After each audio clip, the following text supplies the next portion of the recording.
is a tribunal that had been put in place 2 years ago by the African Union and Senegal to try the former president of Chad, Hissen Hadre, who ruled that country from 1982 to 1990 and who've been accused for 40,000 killings and torture. So the tribunal is now kicking off, starting the trial itself the 20th of July this year, in a month's time now. So the presentation you just made was on that trial? About the trial, about the tribunal itself, which is the first of its kind because it's the first intra-African tribunal ruled by Africans with African magistrates judging an African head of state in Africa. That never happened before in Africa because our former head of states have been taken to Netherlands to be judged, etc., and African leaders. Now, this is the first of its kind happening in Africa with Africans, by Africans. Would you say it's kind of like a pilot program for our own ICC? Yeah, it's different from the ICC because the ICC is the permanent court. And many Africans are not very comfortable with it because seeing our African leaders taken to Europe and being judged there, we're not comfortable with that. The head of state don't like it. Simple citizens just like me and you may not appreciate it. And some head of states are, strongly against that, saying, why do you always have to take Africans there? Now this may be a solution, an alternative, saying, okay, you don't want that. Here is another type of jurisdiction, which is here, by Africans, with Africans. What do you say about that? I mean, if you mismanage, if you kill people, if you torture people, you may be taken in such a court. This one is just focusing on the Hissen Hadre case because it's a Haddock tribunal. That means it's timeline determined and bound in the time and geographically. But another type of tribunal it can be duplicated in the future for some other head of states or some other African leaders to respond for things they have done and that have not been appreciated. Victims can sue them and make it happen finally. That's the bottom line, actually. This is possible in Africa. So why now? Why the trial now? It's been a long story. It's the victims filed the first case in Senegal in 2000. And Senegal said, we don't have the competence because you victims are not Senegalese. The person you're accusing is not Senegalese.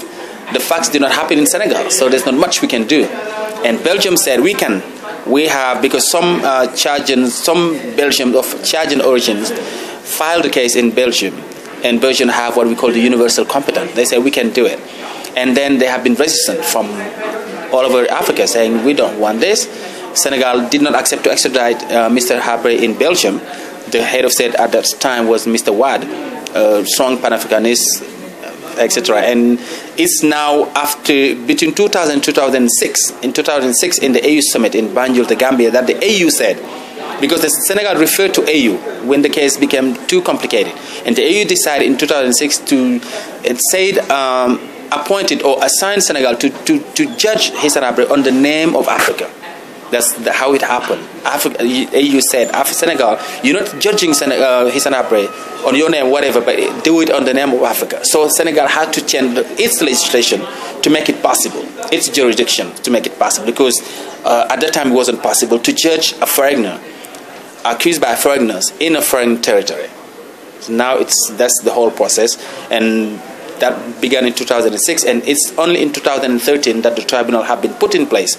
So the investigation have been ongoing, and now they have solid evidence that the accusation have been, solid. Now the trial is starting in next month in Senegal. What measures have been taken to make sure that he gets a fair trial? I believe in the magistrates, the judges that have been selected, and the whole world is watching this trial. So they don't have to mess it up, because they're not judging between four walls. They know the whole world is interested in this trial, because next month Dakar will be crowded with all the media from all the world. So they know that they don't have the right to fail, and the whole continent is looking, because if this goes well, it may be duplicated in the future. Even though the defense of Mr. Hadre does not agree with the whole thing is going, saying that, you don't have any legitimacy to judge Mr. Hadre. That's always how it goes. That was the case for Charles Taylor. That was the case for Milosevic. That was the case for Laurent Gbagbo, and all these, head of state that have to face international justice. They always chant like, we don't agree with this jurisdiction. We don't recognize it. It's not legitimate, etc. So that's the position of Hissen and Hadre's lawyers for the time being. But justice have to be done. Are the judges all from Senegal? The previous judges were, for the Chamber of Instruction, the instruction and indictment chambers were exclusively made of Senegalese judges, appointed by the African Union, the president of the Commission of African Union, upon proposal of the Ministry of Justice of Senegal. But now the Chamber of Assize itself is going to be led by a non-Senegalese, somebody from another country from the African Union. He happens to be from Burkina Faso. So, but even though those who were handling the case so far were Senegalese, they had an African position because they have been appointed by the African Union. Now the trial itself is going to be led by a person from Burkina Faso, a judge from Burkina Faso, yes. Just one last question. How important do you think it is that ordinary Africans everywhere watch this trial? Because they will be like, okay, now it's possible. We see these very powerful guys brought to justice and respond for what they've done in the past. They are not, half gods. They are just human beings. We are citizens. We are not their subject. We are not their things. And that's a wake-up call for many Africans and ordinary citizens, but also head of states, to understand that, okay, they may respond in the future if something, goes bad, if they behave very badly, and they have to respond. Accountability. It's a matter of saying, okay, you are accountable of your actions, of what you've done when you were so powerful. So it rings bells in many heads of Africans, simple citizens, but also head of states and leaders. You see what's happening in Burundi, what happened in Central Africa, what happened last year in Burkina Faso. These are wake-up calls for me. Thank you. My pleasure. Yeah.